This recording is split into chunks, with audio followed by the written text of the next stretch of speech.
Hey everyone, welcome to The Explainer. Today, we are cutting right through the digital marketing noise to take a really close, completely objective look at a product that's been making some serious waves lately. It's called the AI Welcome Email Starter Generator. We're literally going to unbox this whole PLR product right here, right now, to see exactly what is inside. So let's just dive right into it. Okay, look, we've absolutely all been there. You get a shiny new subscriber, you pop over to ChatGPT, and you ask it to write a warm welcome email. And what do you get? A totally robotic block of text that starts with something wild like, "Greetings, esteemed digital patron." I mean, it sounds absolutely nothing like you, right? You probably end up spending more time editing the AI's output than you would have if you just, written the whole thing from scratch in the first place. And honestly, that exact frustration is what brings us to the main subject of today's deep dive, the complete AI Welcome Email Starter Generator bundle. So this is basically an 18-document package, and it's specifically designed to solve that annoying, stiff AI problem we just talked about. Think of it as a massive prompt vault.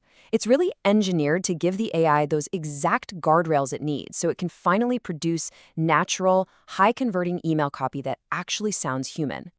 So here is our quick roadmap for today's explainer. We're going to hit the AI email problem, unbox the vault itself, compare swipes versus prompt vaults, run through the PLR license rules, check out the pricing and fine print, and then wrap up with a final verdict. All right, kicking things off with part one, the AI email problem. Now, the absolutely crucial thing to understand here is that the problem really isn't the AI itself. The problem, well, it's the user input. It's us. Because as the source material points out, if you ask the AI a super vague question like write me a welcome email, you're naturally going to get a vague, stiff answer right back. It's literally the classic garbage in, garbage out scenario. AI desperately needs context to work well. It needs placeholders, it needs to understand your specific tone, who your audience actually is, and what the explicit goal of that email is. Without those structured inputs, yeah, you're just getting a super generic robotic first draft every single time. So let's move right along to part two and see how this actually builds into a solution by unboxing the prompt vault itself. I gotta say, the sheer volume of this package is honestly pretty impressive. We're talking over 29,000 words here. But the real meat of it is a set of 75 highly detailed prompts. And they break these down into 5 really practical categories: welcome openers, product delivery, bonus emails, trust building, and soft pitches. And why does that matter? Because these aren't just abstract marketing theories. These are the actual daily workhorse emails that you and I genuinely need to send out all the time. But wait, it gets better. Because it's not just those 75 core prompts. The vault actually includes this whole ecosystem of extra tools. You're getting 25 prompts dedicated purely to subject lines, plus another 25 just for those crucial little preview texts that pop up in your inbox. There's also a full sequence builder. But you know what? Maybe the single most valuable addition here are the output fixer prompts and the QA checklist.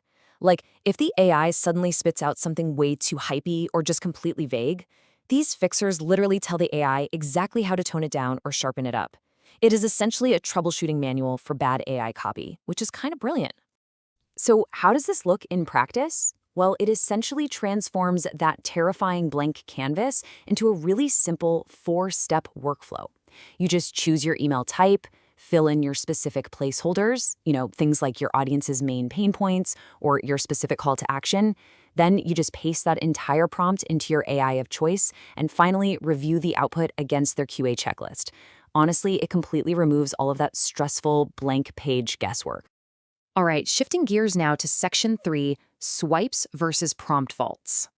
Okay, so if you've ever bought traditional pre-written swipes, you know the deal. Every single buyer is getting the exact same identical text, which means the duplicate content risk is just massive.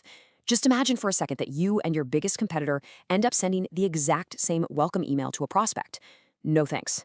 Now, a prompt vault, yes, it might take you an extra 2 minutes to use, but because those inputs are totally unique to your business, your output ends up being completely customized.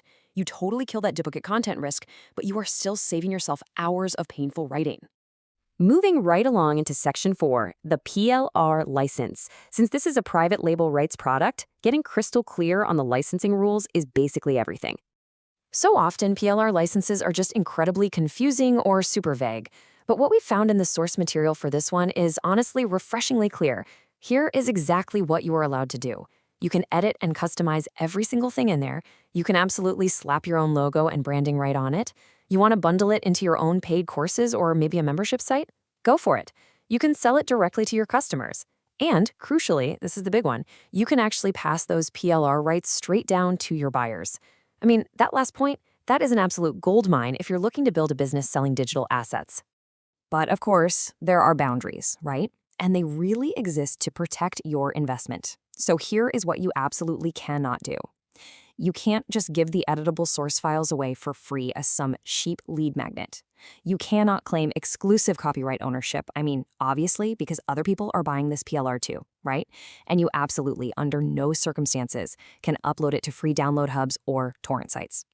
These rules are put in place for a very good reason, to prevent the market from just getting totally flooded with free copies. And that ultimately protects the perceived value of the product you just spent your money on. All right, on to section 5. It's time to talk about the money, pricing, funnels, and the fine print. Look, in an industry that is notoriously famous for these exhausting, 10-step upsell funnels, this pricing structure is refreshingly simple. The main generator, literally all those prompts and guides we just went over, is exactly $8. $8. And the source material repeatedly, and I mean explicitly, confirms there are 0 hidden one-time offers waiting to just ambush you right after you enter your credit card info. Seriously, what you see is actually what you get here. Now, there is just one totally optional addition right at checkout. It's a $7 promo pack bump, and that gives you ready-made sales letters, promotional email swipes, and social media posts. So what's the takeaway here? Honestly, if you're just buying this to use the prompts for your own business, just skip it. You don't need it. But if you're planning to rebrand and resell this PLR as your own product, man, that $7 essentially just hands you an entire done-for-you marketing campaign on a silver platter. Okay, now for the fine print. And we really have to be completely transparent with you guys here. There is absolutely no explicit refund or money-back guarantee policy stated anywhere on the sales page or in the terms and conditions. Now, to be fair, this is actually pretty common for instantly delivered PLR products. I mean, think about it. Once you download the source files and get those resale rights, you can't exactly return them, right? But still, as a buyer, that is definitely a vital piece of information you need to factor into your buying decision, even if it is just an $8 purchase. But let's take a quick look at exactly who is standing behind this product. 5,000. That's a really big number. Our independent review confirmed that the creator, Michel Sitois, has nearly 5,000 verified sales on the Warrior Plus platform alone. And his track record actually dates all the way back to 1997. So even though that refund policy is missing, you are very clearly dealing with a highly established veteran in the space. Definitely not some sketchy fly-by-night operation. All right, let's bring this whole thing together in section 6, the final verdict. Who actually benefits from this? Basically, if you send emails for a living, there's a really solid use case here for you. Obviously, you can build out your own welcome sequences in absolute record time. But if you're a freelancer, you could easily use this to offer fast start email writing services to your own clients. If you're a product creator, you could just grab that promo pack we talked about and resell the entire package as your own product. Or, hey, you could even just carve out sections of it, like maybe just take the bonus email prompts and stock them as a super high-value bonus for some completely unrelated offer you're currently selling. The whole thing is just incredibly versatile. So I'm going to leave you with this one question to think about. I want you to go look at the very last automated welcome email you sent to a new subscriber. Seriously, take a look at it. Is it actively building trust, answering their questions, and maybe softly leading them toward a sale? Or is it just kind of a stiff, robotic filler that's just taking up valuable real estate in their inbox? Because honestly, with prompt vaults like this one floating around out there now, there is really no excuse for sending robotic filler anymore. Anyway, thanks